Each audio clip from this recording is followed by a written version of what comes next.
Muy buenas tardes a todos, estoy aquí con un nuevo video. En este hablaremos un poco de historia, en específico sobre la Revolución Francesa, cómo se dio, qué sucedió, qué cambios trajo. Si les interesa este tema tanto como a mí, entonces acompáñenme.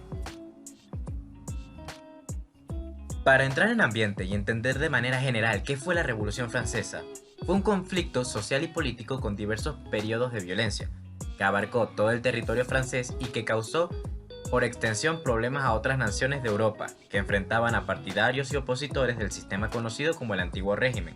Se inició con la autoproclamación del Tercer Estado como Asamblea Nacional en 1789 y finalizó con el golpe de Estado de Napoleón Bonaparte en 1799. Las causas principales que movieron a las masas para empezar una revolución fueron impulsadas por el fracaso del antiguo régimen, bien sea la monarquía, para responder a la creciente desigualdad social y económica, el rápido crecimiento de la población y las restricciones causadas por la incapacidad de financiar adecuadamente la deuda pública dieron lugar a una depresión económica, desempleo y altos precios de los alimentos, combinado con un sistema fiscal regresivo y la resistencia a la reforma de la élite gobernante. El resultado fue una crisis que Luis XVI, el rey en el momento, no pudo manejar. Además de estos cambios sociales, la población francesa creció de 18 millones en 1700 a 26 millones en 1789, lo que lo convierte en el estado más poblado de Europa para entonces. París tenía más de 600.000 habitantes, de los cuales aproximadamente un tercio estaban desempleados o no tenían trabajo regular. Los métodos agrícolas ineficientes significaban que los agricultores nacionales no podían mantener estos números, mientras que las redes de transporte primitivas dificultaban el mantenimiento de los suministros, incluso cuando habían suficientes.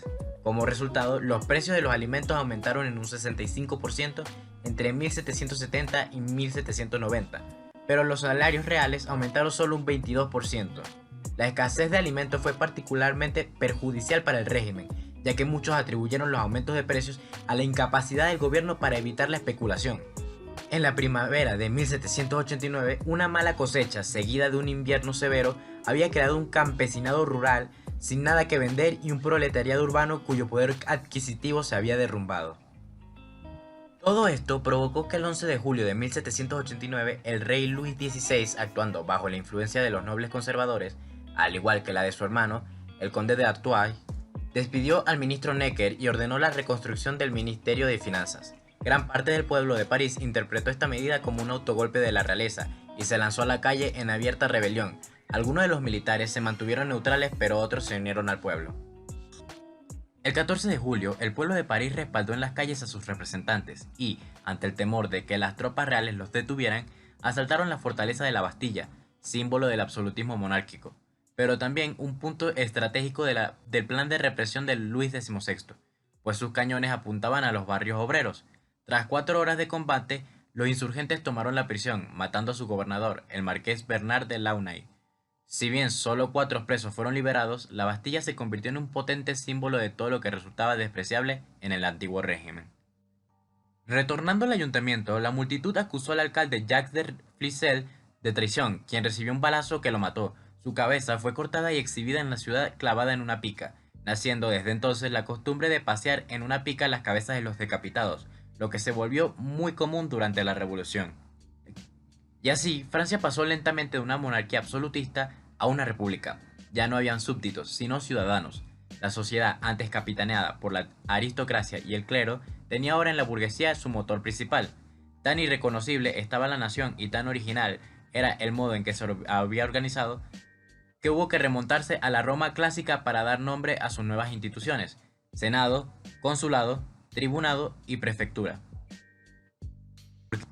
El establecimiento del régimen republicano en 1792 había abolido los privilegios de casta imperantes desde la Edad Media. Con la caída del máximo exponente de esta estructura feudal, el rey claramente, desaparecieron derechos arbitrarios, como el contundente peso político de los nobles sobre el resto de la población.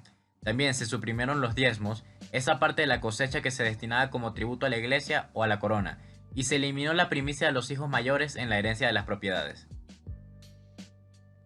Los grandes beneficiarios de estos cambios fueron quienes lo habían provocado, los burgueses. En la práctica, la mejora de su situación se manifestó en una redistribución favorable a su clase, del poder político y la propiedad privada. La posesión de bienes, libre de los condicionamientos señoriales, hizo que cualquier francés económicamente independiente fuese un elector y un posible miembro del gobierno del Estado, un ciudadano. Y así, la antigua estructura de la sociedad, vertical y estanca, dio paso a un activo esquema horizontal, donde cualquiera podía acceder a los cargos públicos y a la propiedad privada. El país, donde las tierras y las riquezas pronto estuvieron repartidas entre muchos más titulares que poco antes, se convirtió en el europeo con mayor cantidad de pequeños propietarios. La formación de las nuevas generaciones en los ideales revolucionarios era un asunto prioritario. Ya la convención había establecido la escolarización obligatoria y gratuita. Esto quiere decir que se declaró la educación universal y gratuita. Los gobiernos sucesivos prosiguieron este camino para garantizar el acceso de todos los ciudadanos a los beneficios de la instrucción y de la escolarización, antes reservada a los estamentos de la monarquía, que podían costearse la enseñanza de forma privada. Uno de los acontecimientos con mayor alcance histórico de la Revolución fue la Declaración de los Derechos del Hombre y del Ciudadano. En su doble vertiente, moral, derechos naturales inalienables, y en lo político, condiciones necesarias para el ejercicio de los derechos naturales e individuales, condicionan la aparición de un nuevo modelo de Estado, el de los ciudadanos, el Estado de Derecho democrático y nacional, y fue inspirado por la Declaración de los Derechos de Estados Unidos post-Revolución Americana. La declaración, sin embargo, excluyó a las mujeres en su consideración de ciudadanas y se olvidó de las mujeres en su proyecto supuestamente igualitario. 2 años más tarde, la redacción de la Declaración de Derechos del Hombre y del Ciudadano, la activista política Olympe de Gaulle escribió la Declaración de los Derechos de la Mujer y la Ciudadana en 1793, que se convierte en uno de los primeros documentos históricos que plantea la equiparación jurídica y legal entre mujeres y hombres. Y así se dio y se consolidó la Revolución Francesa, y esta sienta muchas de las bases políticas que permanecen en nuestros sistemas hasta hoy. Y con eso me despido. No olvides que si el video fue de tu agrado, puedes hacérmelo saber dejando un like, comentando y compartiendo el video para llegar a más personas interesadas en este tipo de temas. Un saludo y hasta el próximo video.